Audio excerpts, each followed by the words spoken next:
Granpa and Goblin. There was a poor and lonely grandpa that lived in a town.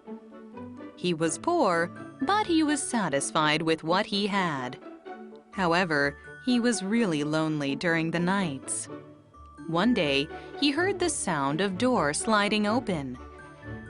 Grandpa wasn't expecting anyone, so he thought it would be a robber. Hey, as you can see, there isn't much to take from this house. If you are hungry, why don't you grab what you see and just leave? Grandpa spoke to the dark with the door open. It turned out to be a goblin and not a robber who entered his room. Grandpa was so surprised and he asked, Who are you? You don't appear to be a human. Grandpa, don't be afraid.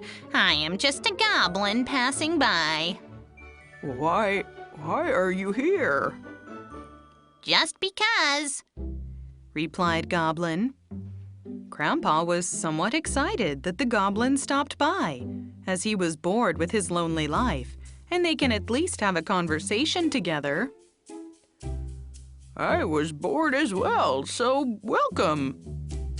The goblin was also happy to be welcomed by Grandpa. The two soon became good friends. One day, Grandpa was getting his water by the brook and overheard the conversation the ladies were having from the other side. I heard there is a goblin running around the town. I heard that too. I also heard that whoever speaks to the goblin becomes one of them. All of a sudden, Grandpa thought that his reflection of the water looked like one.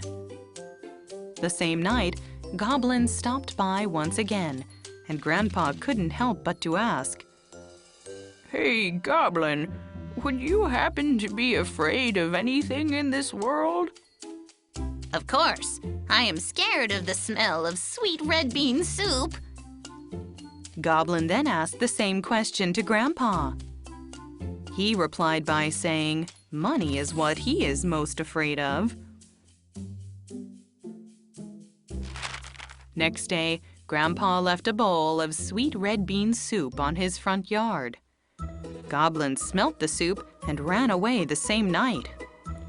Grandpa had mixed emotion with his departure because he felt safe, but also felt that he had lost his only friend. Next day, Goblin opened up Grandpa's room and poured money into the room.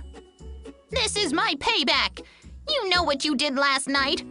Goblin shut the door as hard as he could and left for good. Grandpa became really rich with the money. However, he missed his one and only friend who helped with his loneliness.